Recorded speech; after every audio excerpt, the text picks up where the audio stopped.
Hi, and thank you for watching. So for today's video, I am going to do what's in my bag, golf bag edition, because she got a makeover. So this is my golf bag. It is without a doubt the cutest in the game, amateur or professional. Not just the bag itself, but how I've set it up. So this is the XXIO golf bag. It just looks so clean. It doesn't have a kickstand. It's like a stand-up bag. This bag is just so spacious. It's nice to have everything you need inside. I love everything about this bag. I love to carry it around. It's actually not heavy even though it's big. So I'll show you the clubs that I use and the cute little makeover. I don't have a full set. I'm a 23 handicap. The way that I got to my game to where it is now is by being strategic. I watched Golf Sidekick. He is the high handicap whisperer. Golf is a completely different game for high handicappers versus scratch golfers. Just how he approaches the mental game. I'll link it down below because it's very helpful. He actually recommends using 5 clubs to break 100. So here are my gamers. Everything is tailor-made. You might have seen before the clubs that I use. I'm sure I've talked about it, but I did give them a makeover. I just got them re-gripped with white sticky grips and did shaft wraps in pink. Not only are these clubs great, they look really cute. So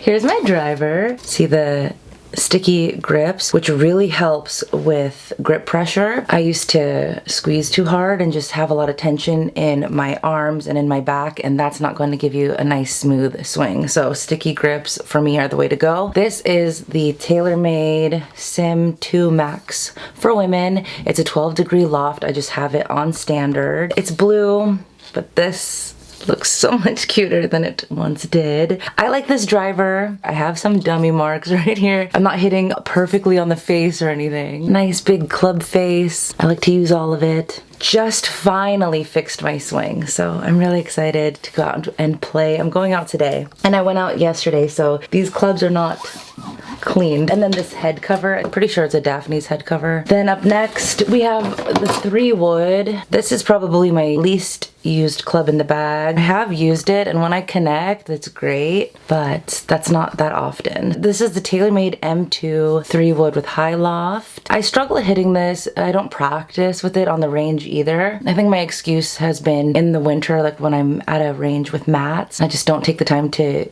tee it up low enough to want to hit a 3-wood, but I do like this club a lot. When she connects, it makes a nice ting sound. This head cover I purchased from Dick's Sporting Goods a while ago. I would love to be great at my 3-wood, but I cannot say that I am yet. My other wood that I have is a club that I love. This is my 7-wood, and this cover's from Amazon. I purchased this Stealth 7-wood. I think it's a senior shaft. I purchased this used online because I wanted a 7-wood. And because of the higher loft, I think it's easier to hit than the 3-wood, but it does give me distance. I have 1 hybrid. This is a 4 hybrid, and this cover was in a set from Amazon, but I only used the 1. This is a Taylormade M2 4 hybrid. If you've never used a hybrid, I highly recommend. I wouldn't even try to hit a 4 iron. I had a 5 iron, but I couldn't hit it. So this guy, I like to use off the tee on longer par 3s. I like to use this on the fairway as well. Just a little bit more forgiving than an iron, and you can hit this not as perfect on the club face. I mean, I have impact marks everywhere, and she still goes. So long as you don't top it, this guy is really nice to have. It's a nifty club. And then for irons, sorry, I did not clean these. I just played yesterday and it was really muddy, and I didn't even clean my grooves. I did during the round, but not much. I have a 7 and a 9 iron. These are Taylormade Stealth women's irons. They have graphite shafts, but you can't tell because I wrapped them. And I love these. I'm assuming they're muscle back. They're definitely not blades. I can't hit blades. These are pretty forgiving, and they feel so good when you hit them pure. So yeah, I just have a 7 and a 9. I'm so happy with these. They're probably my most used clubs in the bag, unless these are. My wedges, Taylormade Milled Grind 2. I just have a 48 and a 54 degree. Come on, just a pitching wedge and a sand wedge. The sand wedge, I love this guy for partial wedge shots. I have been practicing partial wedge shots all winter, so I'm really comfortable with those distances in, like 50 yards, 40 yards, 30 yards, no problem. My mistake all winter was that I didn't practice greenside chips, so I'm just just working on this guy a lot. This is the one I practice the most just for those approach shots. I need to practice like not just on a mat because the rough around a green can either be dirt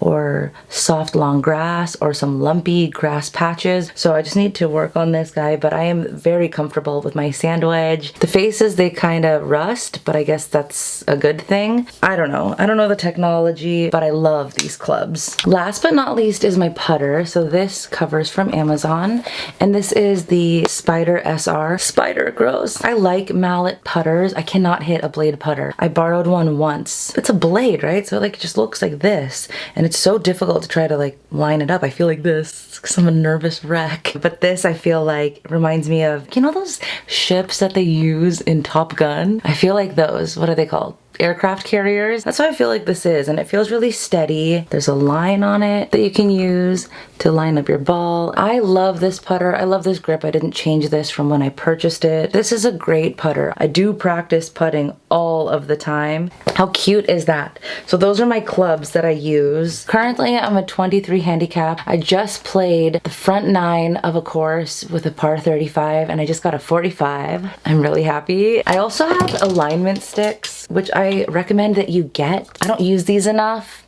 but like these really help. And I am going to commit to using these because yesterday my ball flight was so straight. I didn't even have a shot shape. It was just a par 3 course, but I was missing everything to the right. So I know my alignment is off. Those are the clubs, but I have other stuff in here as well, and I'll show you that.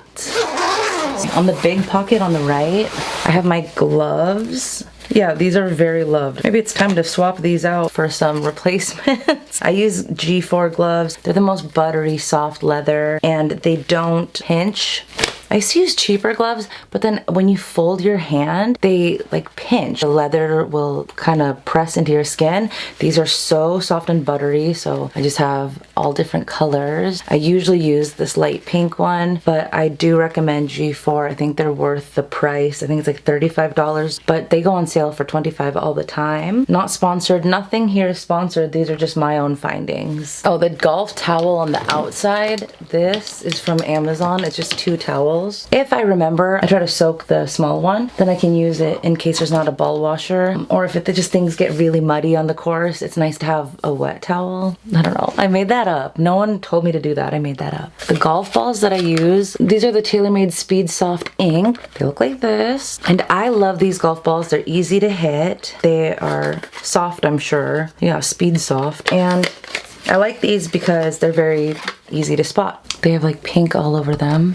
In the same pocket I have a scrunchie because I need to put my hair up. It's so much cuter to have your hair down, but if you get really into the game and you're not trying to be cute anymore, I just have this scrunchie just in case. And then I have a silver Sharpie just in case you need to mark a ball. This is for hair, but I have this little brush and I like to use this to clean my grooves. During the round, clean your grooves because it makes a big difference, I guess. So in the front pocket, I have my rangefinder. So this is a ShotScope Pro L1. I purchased the upgraded one and it wasn't as good. I returned it. I think it's good at catching what you are trying to shoot instead of like a tree in the background or something. I also use this ShotScope. I just clip this to my side and this will have yardages as well via GPS, I believe. And it'll give you the yardage of like the front, the middle, and the back of the green. So I usually just look at this and go for the middle. But if I have like a 50-yard shot or something, this is very approximate. I want to see what the yardage is and then try to decide my approach shot from there. They just do different things. This is a nice general idea of your yardages for the hole. And then this is good to see specific distances of the pin or of trees or things that you're trying to lay up from. It's great. So I like using both of these. And then this is my rubber tee. This is what I use on the driving range. I don't like being at the mercy of whatever the driving range has available, so I just have my own. So I have these electric hand warmers from Amazon. Hopefully I don't need these anymore, but these are really nice. I like to set these and then put them in my pocket and it makes my whole pocket warm because like I used to just hold them and they didn't really do as much, but when you put them in your pocket and warm your pocket, pockets up, it's nice. You don't want cold, frozen fingers when you're trying to golf. When I got my clubs regripped, they said that they stay sticky so long as you just use rubbing alcohol on them once in a while. So I haven't needed to do that. They're plenty sticky. They're not like dirty or anything. So I just use this and I'll just wipe it off. And then I have this mirror because you're out in the weather, okay? So things happen, you know, like you might have something in your nose or something. So I just have this vintage Louis Vuitton mirror, and it's not glass, so I like that. It's like metal. I just showed this in my last video, but this is my new push cart. I did a couple customizations to it, I guess. I just glued a bow on the front where you keep the scorecard, and then I have a bow off of it like that. Inside there are pencils and a couple golf balls. That's why it's making that noise. I showed how to open this in my last video. Oops.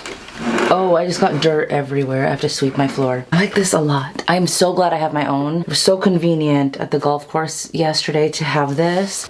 That is so cute. I love that. This is my golf bag.